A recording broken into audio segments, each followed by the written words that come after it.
Lulusan sarjana terbaik di prodi dan cum laude. Wah, sudah setahun tapi masih pengangguran. Balik lagi nggak jaminan, maksudnya bagus di dunia akademis langsung berhasil di dunia kerja ya, atau dapat kerja gitu. Orang yang punya kebiasaan berhutang, Ya. apalagi kalau dia sampai macet, tendensi untuk berbuat fraud atau kecurangan itu besar. Bener nggak sih 70% lowongan pekerjaan tidak dipublish? Ini menarik. Yes, gitu. Ya. Itu terjadi.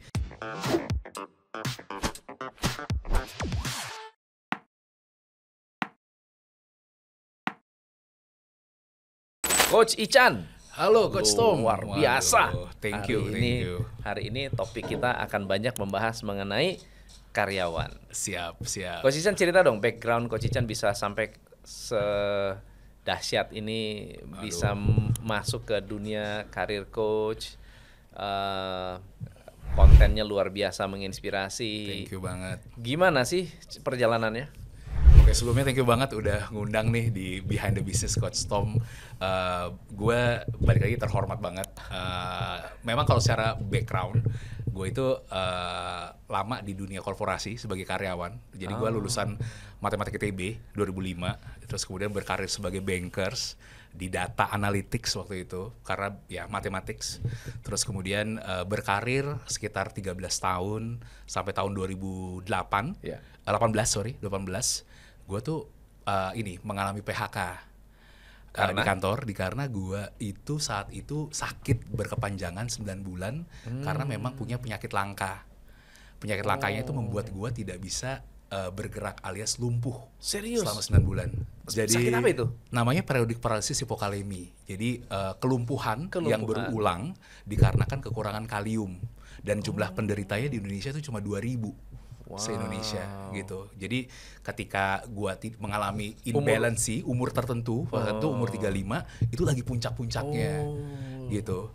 Jadi gue sebenarnya udah mengalami itu dari kecil, cuma gue tahan-tahan. Jadi gue nggak pengen kelihatan lemah, nggak pengen kelihatan sakit. Jadi sampai akhirnya nggak kuat di usia 35 emang puncaknya. 34-35 saat itu. Terus ketika itu ya karena gue memang secara profesi udah mikirnya oke, aspirasi karir gue sebagai karyawan nih, gitu. Gue naik ya dari posisi bawah sampai udah ada di top position di salah satu perbankan ini internasional. Terus sampai akhirnya gue bingung mau ngapain gitu. Kenapa? Karena udah sakit, siapa yang mau nerima gitu. Nah terus sampai akhirnya pilihan untuk jadi pebisnis itu yang menjadi opsi. Nah gue ketika itu menyembuhkan diri gue dengan cara kayak ningkatin personal development, investasi layar ke atas, sesimpel itu. Karena Masa sih bisa menyembuhkan penyakit? Hebat. Bener karena saat waktu gue di ICU, gue berpikir gini, maksudnya gue kayak balik lagi visi misi gue dalam hidup tuh apa sih gitu. Gue kayak memilih untuk ini gue harus memberi manfaat buat orang lain. Jadi gue kayak menemukan visi misi di situ dalam hidup gue, ya dibanding gue harus kayak sakit menyerah gitu dengan keadaan gitu. Jadi benar-benar apa yang gue visualisasikan saat itu 6 tahun lalu, ya ini kejadian saat ini gitu. Jadi caranya gimana? Mungkin karena kakek gue gitu punya di Bandung punya kayak universitas vokasi, terus kemudian bokap gue juga kayak tipe yang baca buku terus gitu. Jadi gue yakin banget yang bisa mengubah hidup kita tuh dengan edukasi gitu, dengan training. Makanya gue saat sakit, di saat lagi bingung ngapain gitu ya, mau kerja lagi juga nggak bisa, diisinya ya dengan ikut banyak pelatihan, training, ngambil sertifikasi, itu mau digital marketing, NLP, financial planning, apapun gue bener-bener ambil berguru. Dan kondisinya waktu itu lumpuh total atau lumpuh sebagian? Lumpuh sebagian. Jadi kayak kondisinya tuh temporer. Jadi bisa seminggu lumpuh, 2 hari sembuh, gitu. Lumpuh lagi. Sampai akhirnya memang kuncinya itu adalah gue nggak boleh ada di stress level lah yang tinggi. Jadi benar-benar emang harus istirahat total. Melakukan apa yang gue suka. Nah yang sukanya gimana ya udah dengan banyak ikut pelatihan. Iya gitu. Jadi saat itu akhirnya ketika gue jalanin akhirnya menemukan apa yang gue suka gitu. Gue kayak ketemu sama beberapa temen, dibilang, Chan, lu kayaknya cocok deh jadi dosen gitu. Karena kita pada saat lu ini berkuliah bareng, lu tuh orangnya kayak suka memberi gitu, suka ngajar gitu. Terus akhirnya daftar lah gue ke salah satu alma mater gue gitu di S2 gitu untuk ngajar S1. Oh nggak bisa, Chan, harus S3. Wah, guanya lagi kondisi butuh uang gitu kan. Terus tentunya harus S3 kayak belum saatnya gitu. Terus sampai akhirnya gue berpikir kenapa nggak bikin lembaga pelatihan sendiri gitu. Jadi gue menciptakan kesempatan sendiri gitu dengan tentunya personal branding yang baik ya. Akhirnya banyak bantuan di situ. Akhirnya berdiri lembaga pelatihan gue Cari Ilmu. Terus kita bergerak di adult learning karena gue ngeliat potensi saat itu belum banyak edutech gitu, education tech di Indonesia 2018. Kalaupun ada banyaknya di segmen ini ya, segmen sekolah gitu ya, SD, sekolah formal. SMP, Yes, ya. bener, saat itu belum banyak. Jadi gua tekunin Coach Tom saat itu untuk cari ilmunya. Terus sambil ketika udah kondisi membaik, cash flow masih belum baik, akhirnya gue balik lagi ke dunia korporasi dan melakukan bisnis sekaligus. Dan gue ngelakuin itu secara bootstrapping semua. Jadi benar-benar modal sendiri dari BPJS tenaga kerja sampai yang tadinya gue nggak bisa nge-hire para pro hire, cuman mungkin 2 orang 3 orang fresh graduate atau para magang, anak magang, karena nggak punya duit buat bayar orang-orang yang udah punya pengalaman, sampai akhirnya ya membesar bisnisnya dan bisa ya berdampak lah, alhamdulillah. Sekarang karyawan udah berapa? Hampir 150. Itu yang di dalam grupnya ya. Wow. Di luar trainer. Di luar trainernya ya. Wow. So jadi semua fokusnya kalau Cari Ilmu ini, kalau boleh tahu, konten itu lebih banyak untuk siapa? Kontennya untuk adult learning, para pencari kerja, para karyawan yang mau meningkatkan karirnya, termasuk para pebisnis juga. Jadi karir dan kewirausahaan sebenarnya. Makanya jadi karir coach gitu ya? Yes, ya fokusnya di situ. Makanya kita mau tanya nih sesuatu nih. Boleh. Ini mesti karir coach bisa jawab nih pasti ya. Waduh. Curhat, lulusan sarjana terbaik di prodi dan cum laude. Wah, sudah setahun tapi masih pengangguran. Capek fisik, hati dan dompet. Pendapat lu gimana? Pendapat gue sih banyak yang begini ya. Maksudnya, ini tuh nyata atau enggak sih? Banget. Atau cuma dia doang? Menurut gue dari zaman dulu juga pasti ada yang begini. Pasti banget. Karena balik lagi gak jaminan, maksudnya bagus di dunia akademis langsung berhasil di dunia kerja ya, atau dapat kerja gitu. Jadi kesalahannya apa sih? Kalau menurut gue ya ini kita harus lihat juga dari sisi kebutuhan tenaga kerjanya gitu ya. Misalnya di sini dia di kebidanan gitu kan. Nah, berarti kan kita juga harus melihat demand and supply di bagian tersebut gitu ya. Jadi kalau menurut gue ya sekarang dengan kemarin ada berita kayak 9,9 juta Gen Z nganggur gitu ya, yang tidak dalam pendidikan formal atau training atau yang nggak bekerja, tetapi kalau dilihat dari pasar tenaga kerjanya ya lokernya ya nggak sebanyak itu gitu kan. Jadi ya pasti masalahnya di demand and supply gitu, dan kemungkinan banyak dari para pelamar kerja ini mungkin punya ekspektasi yang terlalu tinggi gitu ya, para pencari kerja terutama yang baru lulus gitu, yang dimana pastinya kalau yang orang-orang ngerasa cum laude, jangan-jangan karena merasa cum laude, bener, karena merasa idealis, pintar, merasa terbaik, bener, ya belum ada pengalaman kerja, merasa punya value yang lebih banyak, lebih tinggi, bener. Sementara perusahaan belum tahu kan, beli kucing dalam karung. Bener. Jadi ya akhirnya karena kondisinya terlalu idealis gitu ya susah gitu untuk mendapatkan pekerjaan impiannya dia mungkin gitu. Ada kasus yang pernah dialami nggak? Pernah nanganin kasus seperti ini nggak? Oke, jadi kita di Cari Ilmu tiap tahunnya kan buka lowongan pekerjaan ya. Kita ada program namanya IBJ Massive Hiring. Sekarang juga lagi berjalan. Nanti kita mau bikin event sampai di Sarina untuk talk show dan sebagainya. Nah itu yang daftar tuh sampai 10.000 orang. Jadi memang karena employer branding kita kan sebagai lembaga pelatihan, jadi banyak banget orang-orang yang pengen bergabung karena pengen ningkatin kompetensinya gitu, para Gen Z terutama gitu. Jadi segitu banyaknya gitu. Nah tentunya di sini sebagai pemberi kerja, kita kan tentunya mau yang terbaik. Tetapi jatuhnya tentunya kalau kita cuman melihatnya dari sisi bagus-bagusan universitas atau IPK, itu belum tentu sesuai dengan value dari perusahaan gitu. Betul. Jadi sebenarnya kalau dari sisi gue nggak pengen dapetin orang yang cuma pinter, tapi sebenarnya value-nya nggak fit in with the culture and the value gitu. Jadi tapi gue ngelakuin kayak misalkan tes di awal ya, misalkan gue tuh sangat suka sama orang yang aktif. Nah gue minta semua posisi itu aktif di sosial media, karena bagi gue sekarang eranya kan sosial media. Betul. Ya, tapi orang-orang yang merasa pinter ini misalkan ya tadi ya, gue kan bidangnya gue lamarnya misalkan HR, kenapa gue disuruh aktif di sosial media gitu. Gue udah kasih tahu ini ya alasannya, reasonnya. Ini balik lagi, mau semua profesi, mau itu dokter, mau itu makeup artist, mau itu CEO, mau itu founder, itu semua sekarang wajib aktif di sosial media. Nah ternyata akhirnya penerimaannya negatif. Negatifnya tuh sampai benar-benar menyerang my personal. Serius? Yes, itu sampai rame kemarin. Sampai gue harus ada somasi. itu bayangin 10.000 orang ya, karena kan orang Indonesia kalau misalkan bersosial media itu mereka kan sebenarnya pada dasarnya rata-rata suka ikut-ikut aja. Ketika ada yang positif komennya ikut positif. Ketika negatif ada yang kompor head speech langsung ikutan gitu. Iya, Jadi nama-nambahin ya. Sampai akhirnya kemarin dikasih tahu dari HR tim gue, dari 10.000 itu yang ngerjain tugas itu 10%-nya aja, 1.000. Sisanya ya udah mereka antara head speech negatif atau memang tidak mau mengerjakan, mungkin ngerasa nggak cocok atau apa, which is it's okay gitu. Employer branding itu apa sih? Banyak sekali orang yang penasaran, employer branding itu buat apa sih?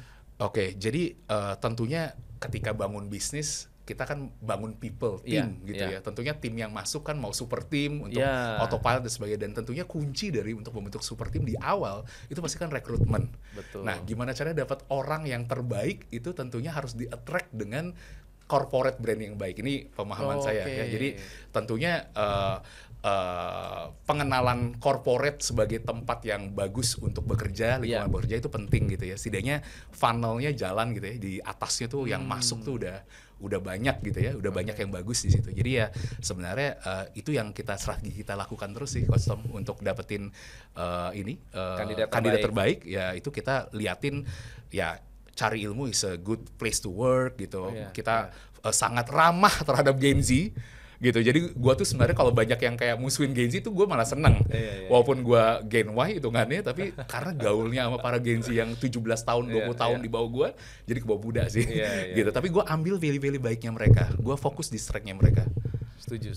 Banyak orang yang nggak tahu, hanya melihat sisi negatifnya aja. Bener. Karena merasa tidak cocok. Padahal sebetulnya banyak sisi positifnya juga. Bener. Yang sebetulnya kalau bisa dioptimalkan bisa luar biasa. Bagus banget. Termasuk yang tadi, mungkin dari 10.000, 9.000 itu kan tadi banyak yang negatif, banyak yang ngelihatnya ya inilah, karena mereka maunya instan, gampang gitu ya. Jadi ketika ada requirement yang cukup padat, banyak, dia nggak mau gitu. Tapi akhirnya yang 1.000 ini nanti kita kerucutkan lagi, itu udah terseleksi banget akhirnya.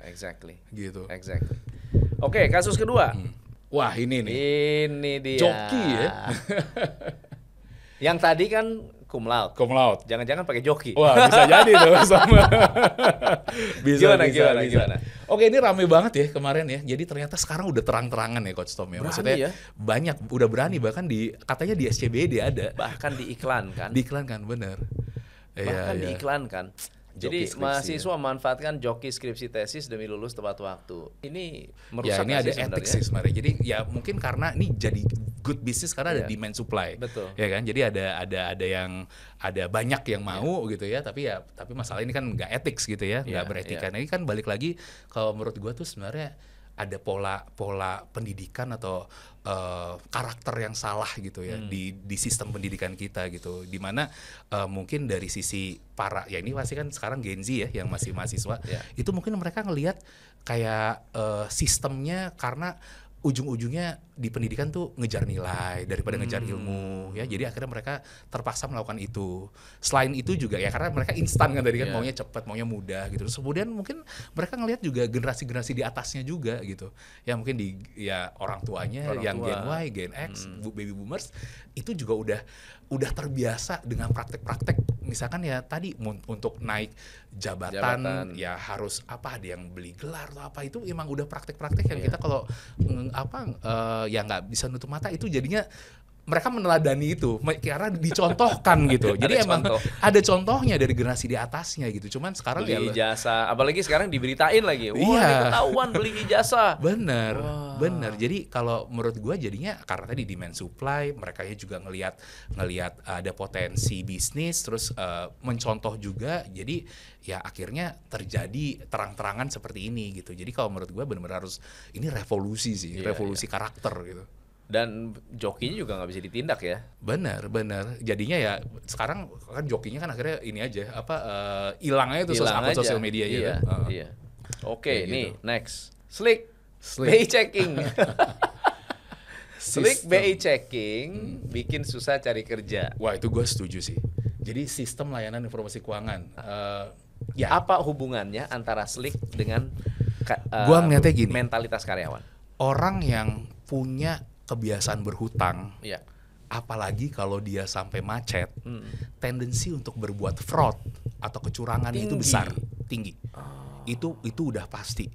Ya, jadi gue pernah memang di perusahaan gue ada fraud ketika kita cek, ternyata banyak ngemplang lah, banyak macet ya di pinjolnya dan peleternya gitu. Jadi kalau menurut gue dengan aturan perusahaan yang saat ini punya tambahan untuk mengecek juga para calon karyawannya atau bahkan yang udah di dalam loh. Yang udah di dalam itu mereka juga assess gitu.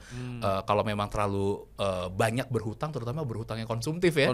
Ya, itu ya menurut gue ada tendensi kurang baik ya, karena tadi ada fraud, bisa fraud.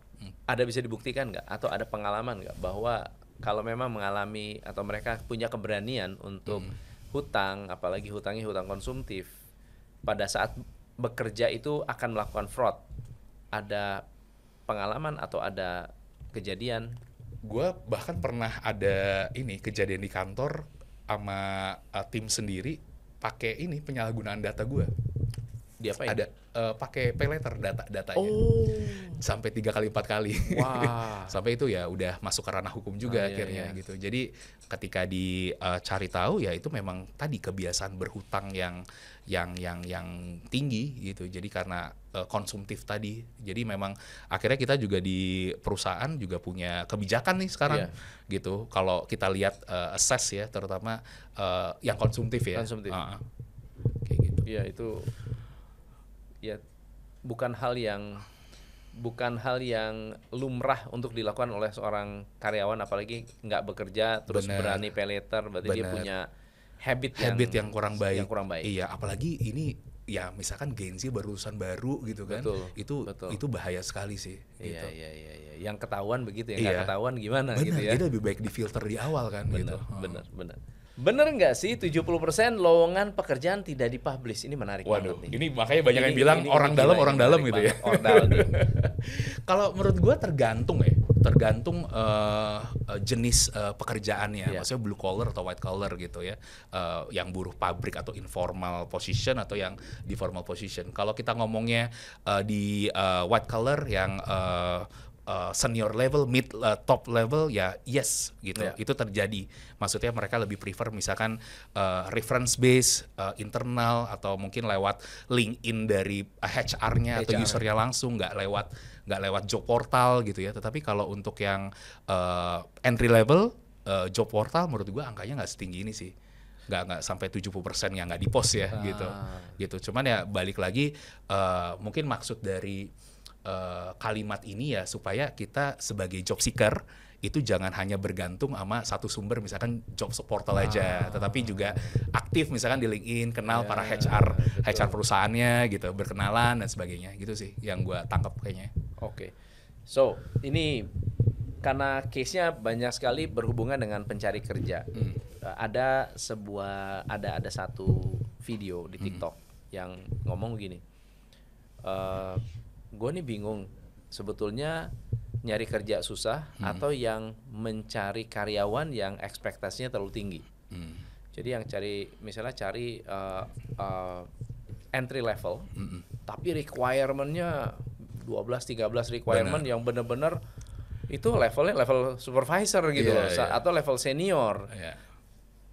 Apa sih penyebabnya? Apakah masa HR nggak ngerti requirement? Atau apakah memang senaif itu? Entry level harus memiliki kemampuan komunikasi yang tinggi, harus bisa membuat strategi, harus membuat gitu kemampuan untuk membuat bla bla bla bla bla bla. Sesuatu yang bisa jadi karyawan senior di perusahaan itu juga belum bisa. Terus mengharapkan anak entry level. Nah, kalau gue sih ngeliatnya kayak gini sih Coach Tom. Mungkin karena jumlah dari supply-nya berlimpah gitu ya. Jadi para perusahaan ini, HR ini jadi merasa, oh karena gue pengen yang terbaik, akhirnya gue naikin aja kualifikasinya.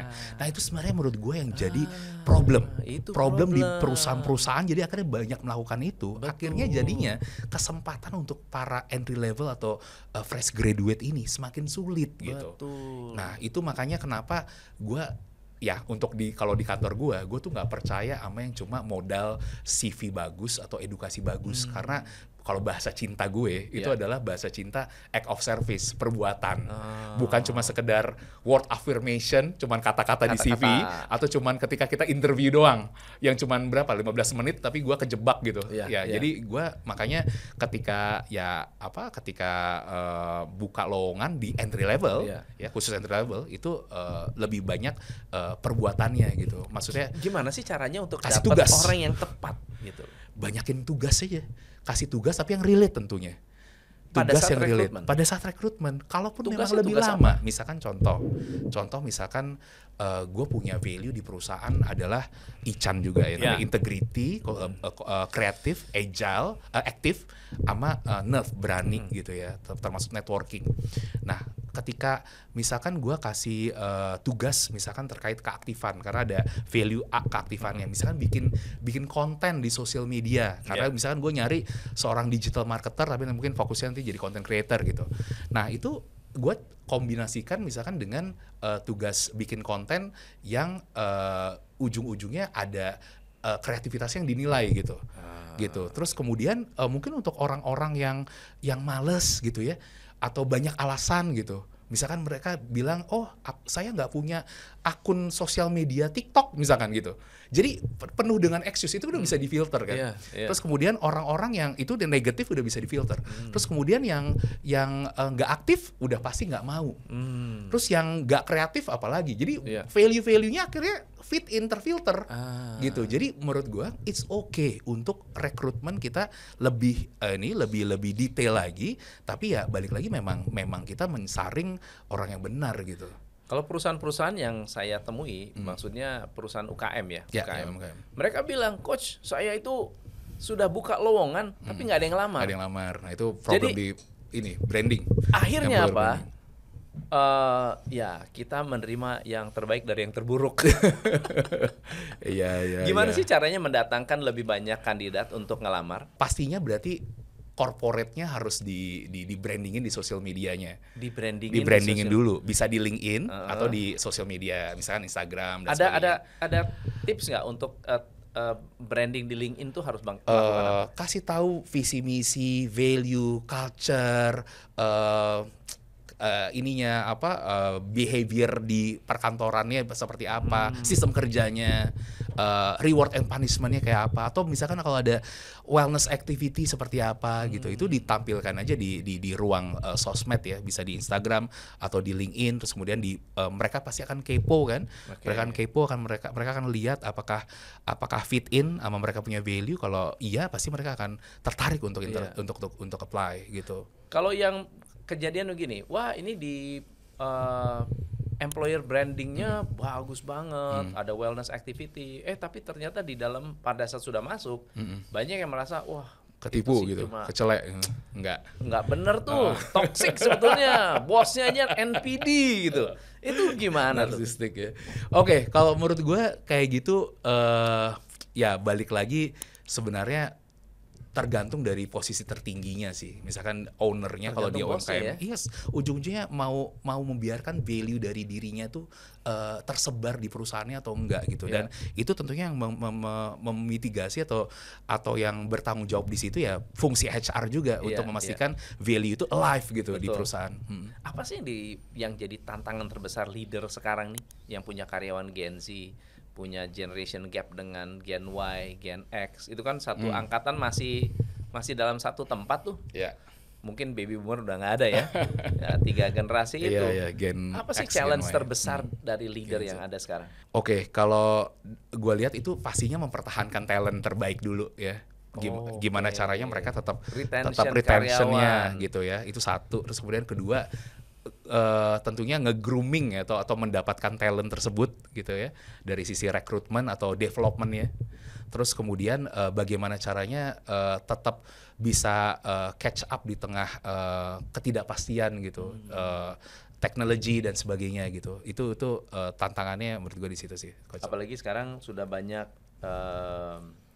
Gen Z AI yang jauh atau lebih maju, AI. Bener. Cuma memang sekarang kalau gue lihat tuh memang ujung-ujungnya kita kan kayak mengkotak-kotakan gitu ya. Oke, ini Gen X, Gen Y, Gen Z karakternya seperti ini. Gen X tuh loyal, setia gitu ya. Gen Y misalkan dia lebih fleksibel, maunya transparan.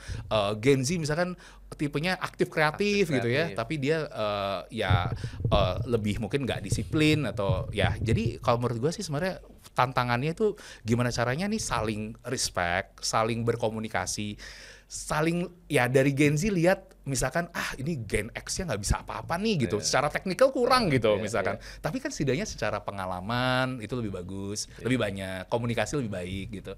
Jadi saling mutual respect sih. Apa yang paling bisa dilakukan untuk membuat Gen Z ini produktif buat seorang leader? Supaya dia lebih produktif gitu ya. Lebih aktif, lebih bisa menghasilkan.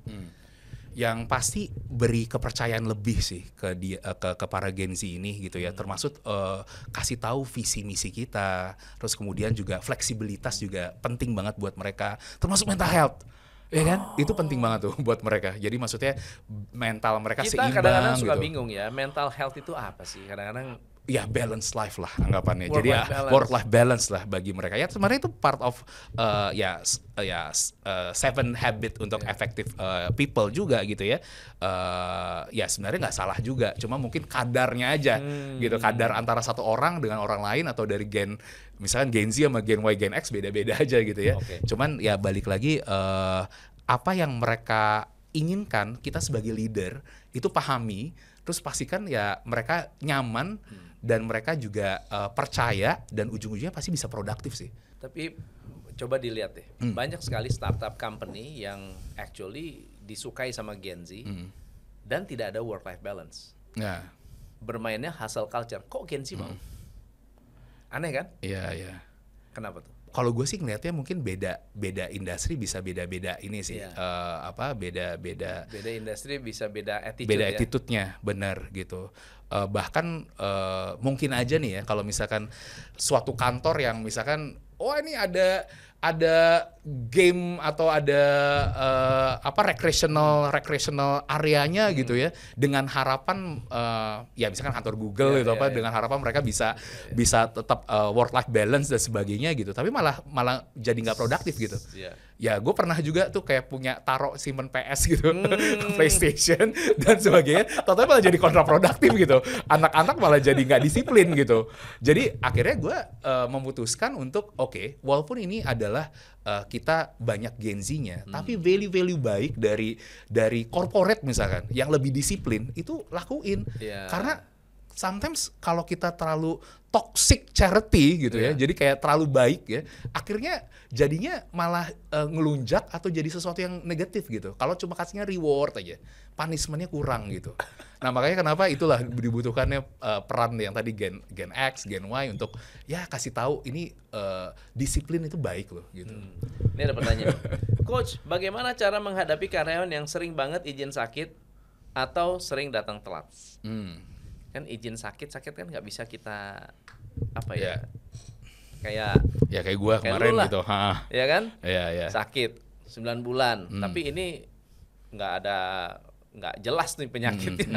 Ya kan? Izin sakit terus. Kalau kata gua ketika ya pasti kan setiap perusahaan ada aturan biasanya kalau tenaga kerja tuh 2 hari berturut-turut harus ada surat dokter ya, kecuali yang baru 1 hari ya. Setidaknya disiplin itu dimintakan ya. Jadi walaupun tapi tetap bukan berarti akhirnya tidak berempati gitu.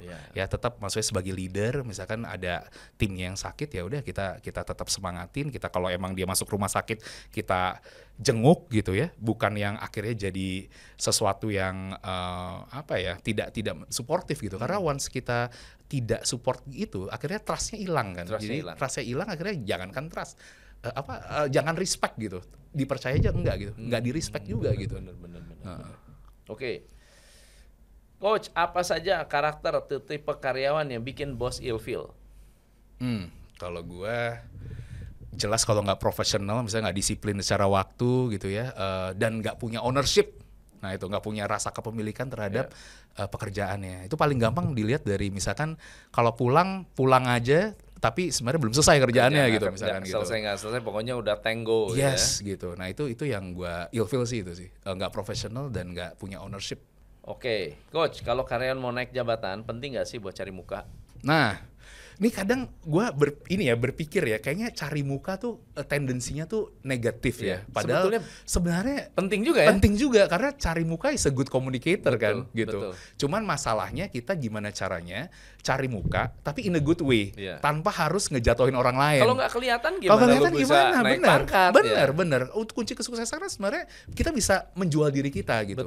Cuma menjual diri kita dengan cara baik. Gimana caranya? Teknik cari muka yang tidak merugikan. Iya, benar. Jadi ya tanpa ngambil kredit orang lain, tanpa menjatuhkan orang lain, menjelek-jelekan orang lain. Atau kita cari muka memang sincere, tulus. Kita ketika bekerja bukan karena dilihat sama bos kita gitu. Dan emang kita kontributif dan sebagainya. Jadi jangan sampai karena tadi cari muka akhirnya orang nggak mau jualan gitu. Dan gue sebagai business owner gitu ya, ngelihat kalau nggak ada yang cari muka, gue kayak ayo dong kalian cari muka dong sama gue gitu loh. Jadi it's good menurut gue gitu customnya. Jadi gue tuh selalu ya udah kalian nggak apa-apa cari muka tapi ya balik lagi in a good way. Sama lah kayak bisnis ya, kita bisnis mau nggak mau kita harus menonjol tapi juga tidak menjatuhkan kompetitor kita gitu. Setuju. Tetap dijaga. Jadi kalian cari muka tuh nggak apa-apa, cari muka aja tapi caranya dengan berprestasi. Benar. Ya enggak? Yes, dapat kredit dari customer happy. Wah ini oke nih, lu cari muka nggak apa-apa, cari mukanya yang memuaskan customer kan positif. Cari muka dengan bantu teman. Benar. Itu luar biasa. Yes, benar. Oke. Nah ini pertanyaan berikutnya adalah Coach, gimana cara membuktikan diri padahal kita itu sudah layak sekali, tapi nggak naik-naik jabatannya? Waduh. Jadi harusnya udah pantas promosi gitu ya. Saya udah cari muka gitu kan. Udah bagus gitu positif, tapi tetap nggak naik-naik. Nah itu mungkin harus dipahami atau dilihat kondisi dari perusahaannya juga. Apakah dalam kondisi yang baik atau tidak gitu ya perusahaannya gitu, baik dari sisi makronya marketnya atau internalnya, terus kemudian dari sisi kitanya juga mungkin harus ngaca juga ya kostumnya. Dalam artian jangan sampai nih gini loh, kita ngerasa diri kita bagus ketika self KPI gitu ya, ketika ngisi gitu ya self assessment, tapi ternyata sebenarnya leader kita atau ya 360 assessment lah itu ngomongnya nggak gitu ya. Jadi kita kepedean gitu. Halu itu banyak loh ya kayak gitu. Karena kan sifatnya juga ya bisa subjektif juga, ada bias gitu ya. Ketika dalam penilaian KPI gitu. Jadi ya kalau bagi gue yang penting kitanya memang punya keinginan untuk atau kelihatan dalam hal kontribusi terhadap performance gitu ya, dan satu lagi harus memiliki sincerity atau rendah hati gitu untuk karakter yang baik gitu.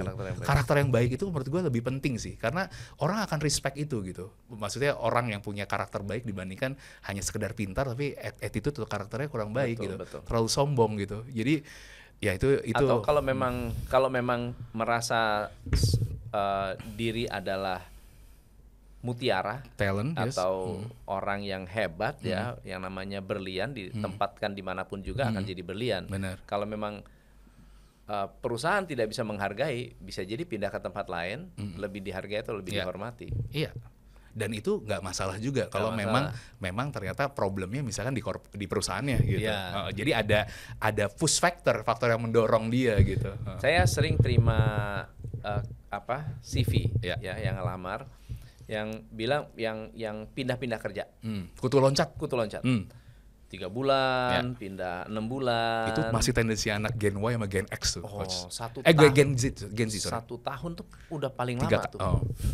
1 tahun paling lama. Bisa aja setahun 4 perusahaan. Iya. Betul. Cepet sih. Banget. Ya, cepet banget. Nah, ketika ditanya, kenapa kamu kok pindah?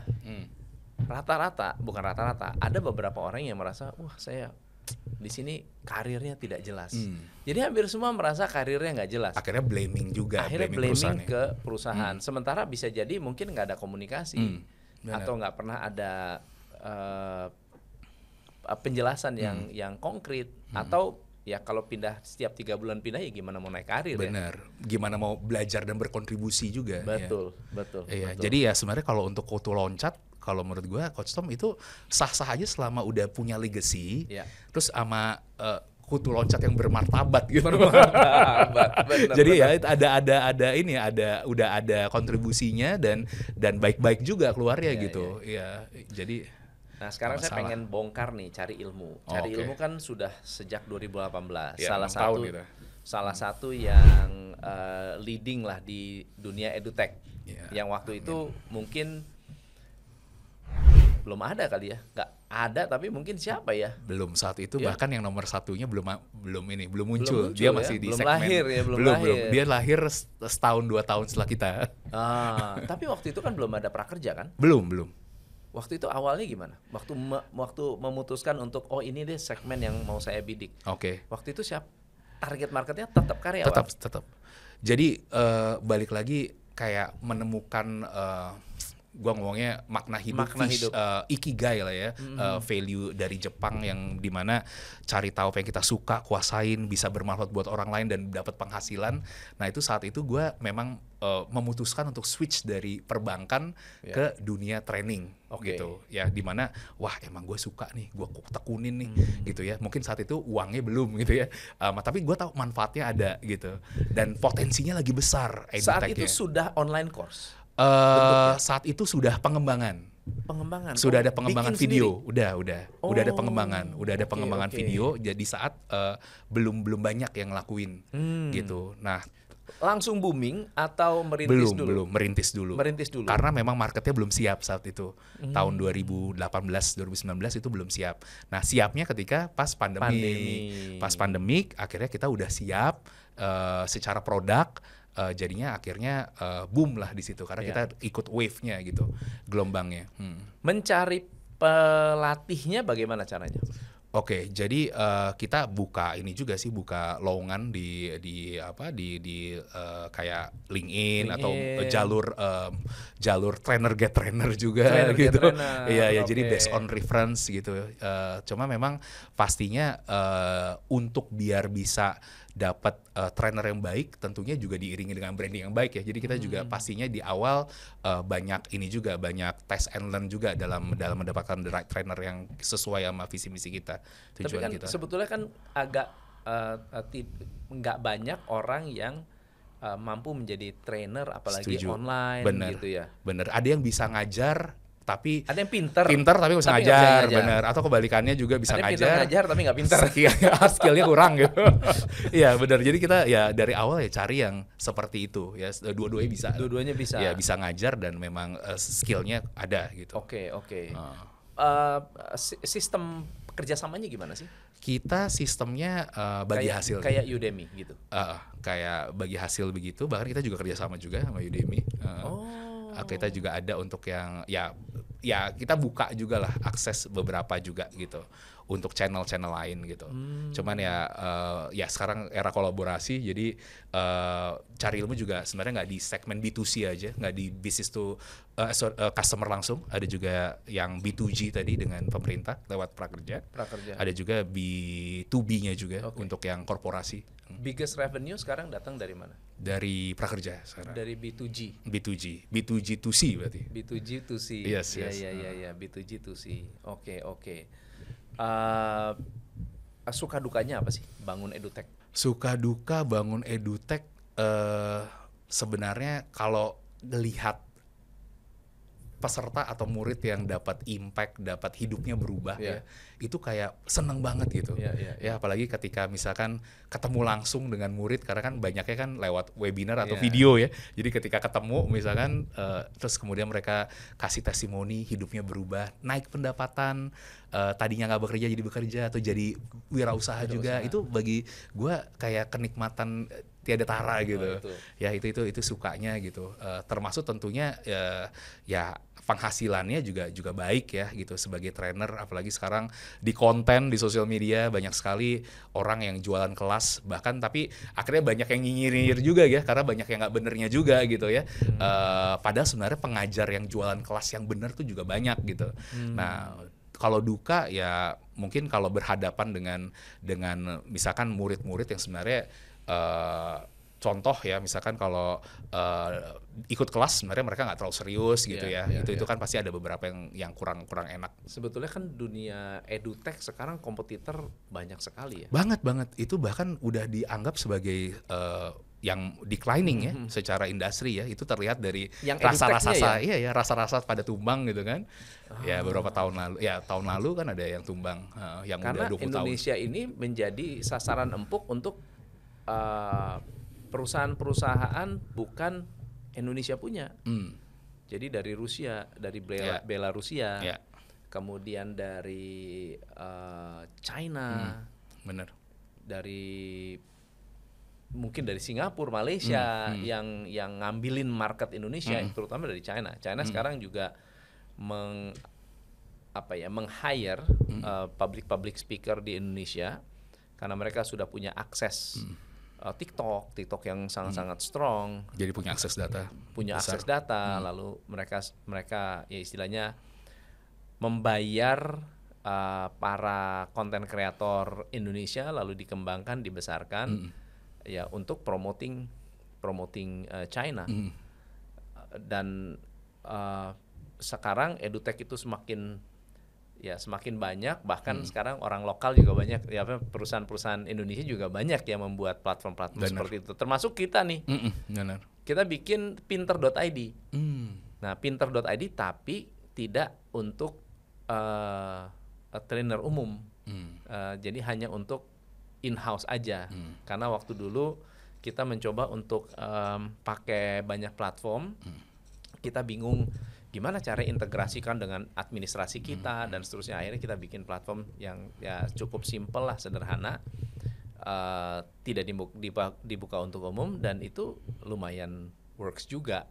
Begitu. Efeknya terhadap Cari Ilmu besar atau kecil dengan adanya kompetitor yang sekarang ini masif sekali? Ya, benar. Awalnya memang Cari Ilmu selain juga di yang B2C kan memang kita besarnya di B2B juga. Nah, terus kemudian ketika banyak perusahaan akhirnya bikin sendiri ya platform-platform seperti itu kan, jadi termasuk corporate banyak LMS sendiri. Gitu. Tapi ternyata ketika post pandemic balik ke new normal, mereka ngelihat bahwa ternyata nggak semua persoalan terkait personal development karyawannya itu bisa diselesaikan dengan nonton video gitu, atau cuma webinar. Tetap ada pendekatan ya human touch-nya lah gitu, yaitu training offline langsung gitu. Nah, jadi secara industri tetap segmennya tetap ada gitu, segmen yang untuk membutuhkan training yang lebih custom gitu ya. Jadi makanya itu kita segmentasinya brandnya kita bedain. Ada kita namanya Nyalakan by Cari Ilmu dengan beberapa corporate segmen yang ada gitu. Cuman kalau untuk yang di edutech yang memang ke B2C, kalau menurut gue emang berat sekarang. Ibaratnya secara persaingan B2C berat. Yes, itu berat banget.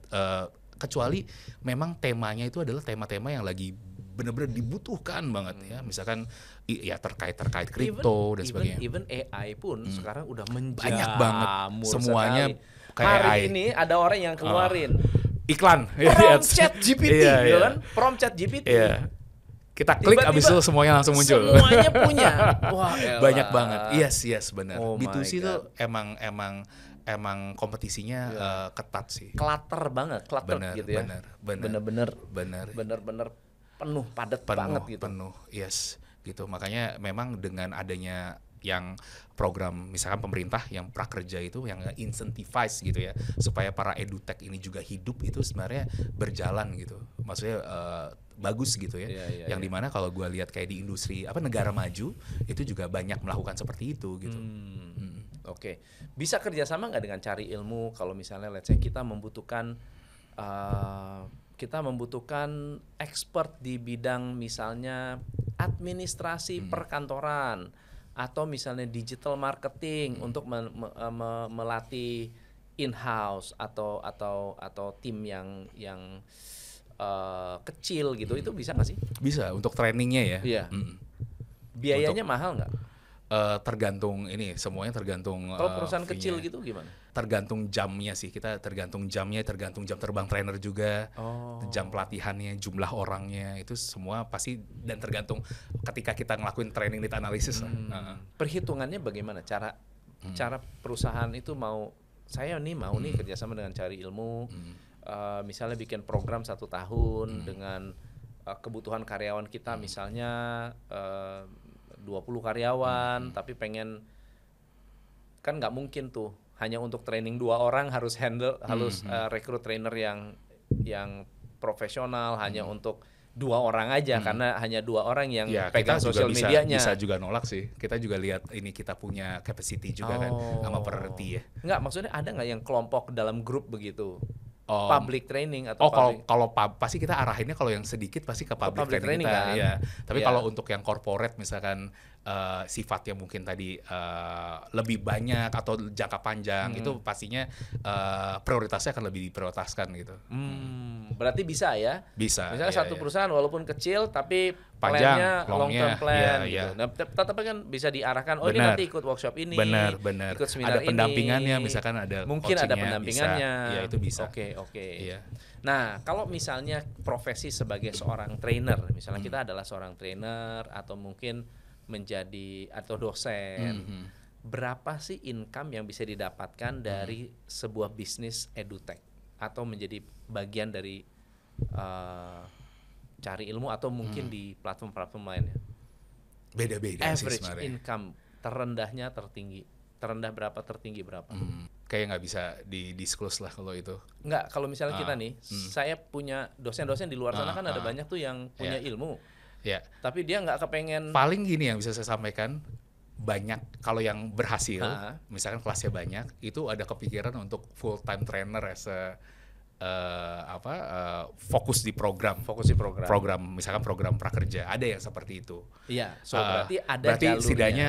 Setidaknya dia lebih tinggi dari dia punya full time job saat ini gitu. Iya, jadi karirnya itu, misalnya saya sekarang adalah dosen nih. Terus saya mau dapat extra income. Berarti kan apa prosesnya? Trial dulu atau saya harus punya target dulu? Tentunya gimana? Pasti ada trialnya, ada pengecekannya. Jenjang karirnya tuh gimana sih?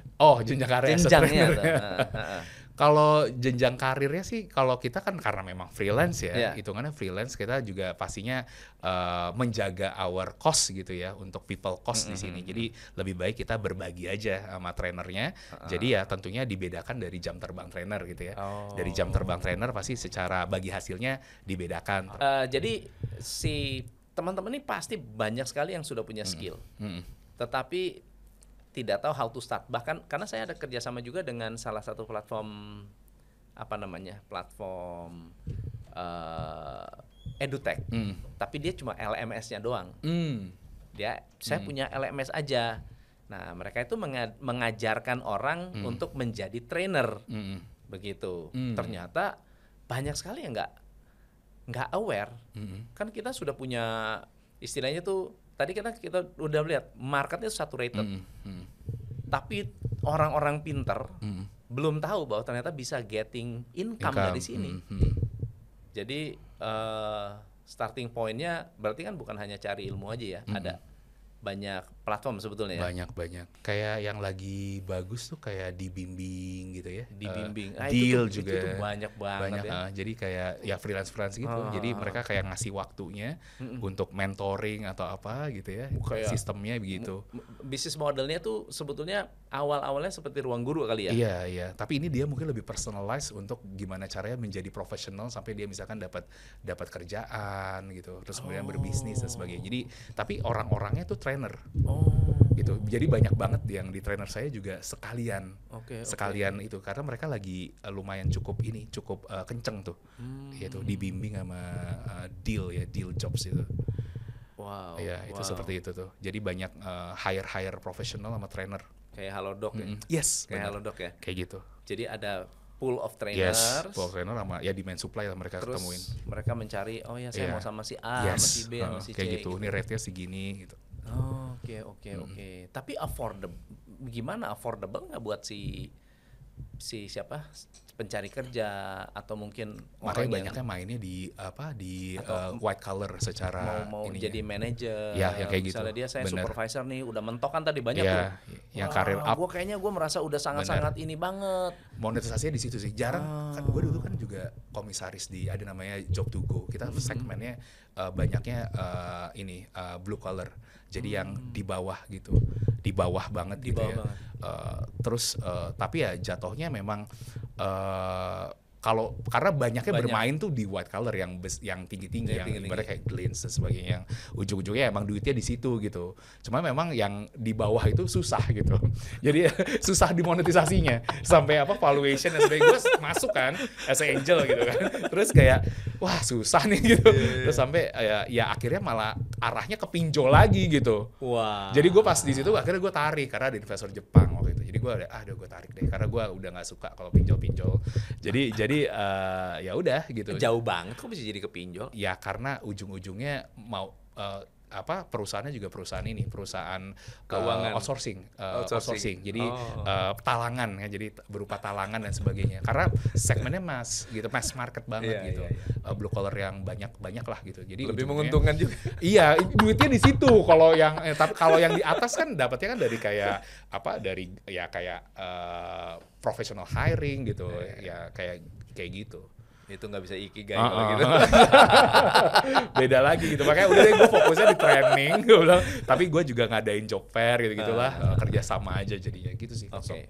Untuk mendatangkan, untuk membuat brand cari ilmu bisa menjadi top of mind, ada tips nggak buat para pengusaha yang sekarang sebetulnya produknya bagus tapi tidak bisa benar-benar diingat oleh market. Ada tips nggak? Yang pasti menghasilkan unique value proposition yang baik sekali gitu ya, yang jarang bisa di-imitate gitu ya, bisa diikutin cepat gitu ya. Jadi memang karena dari awal cari ilmu tuh solusi terpadu ningkatin karir kewirausahaan dengan banyak modul. Karena kalau gue saat itu melihatnya banyak lembaga pelatihan tuh kayak fokusnya misalnya digital marketing aja, fokusnya di bahasa Inggris aja. Nah kalau gue memang lebih mau kolaborasi. Ternyata itu cocok di segmen yang prakerja yang dimana orang nggak mau ribet gitu. Ketika mereka ngambil pelatihan, dia ada banyak modulnya gitu.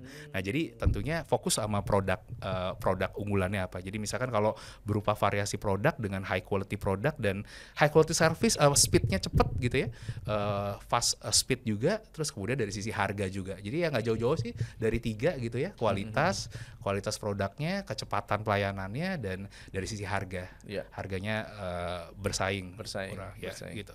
3 itu aja. Jadi cari ilmu ya kuncinya di prakerja ya sebenarnya 3 itu. Keren. So what's next buat cari ilmu? What next sebenarnya gue justru lagi pengembangan bisnis baru tadi ya, dimana gue juga ada di media musik saat ini gitu ya, karena ya menurut gue yang deket dari bisnis training itu adalah media gitu. Jadi gue punya media musik yang membantu para musisi emerging, karena gue juga seorang musisi. Cari ilmu punya official soundtrack sendiri gitu ya. Gue yang nyanyi juga custom gitu. Jadi gue juga udah punya 23 lagu gitu ya, karya. Kemarin juga punya lagu dengan musik videonya, modelnya ada sama Fuji, sama Aziza Salsa. Jadi bikin lagu tentang pencarian kerja yang sulit, judulnya Sudahlah. Kemarin lagi viral di Spotify. Jadi ya gue banyak ngelakuin hal yang gue suka, gue kuasain, dan mudah-mudahan ini yang di media musik, di musisi ini juga bisa jadi ikigai berikutnya. Yes. Wow. Keren. Ini harus dicontoh ya teman-teman ya. Karena banyak orang fokusnya itu cari duitnya. Kalau ini fokusnya adalah cari keberkahan nih. Happy. Keberkahannya sih. Keberkahan, happy. Yeah. Tapi yang hasil dan berjaya juga maunya. Ya. Makanya Ican Berkah Jaya nama PT-nya.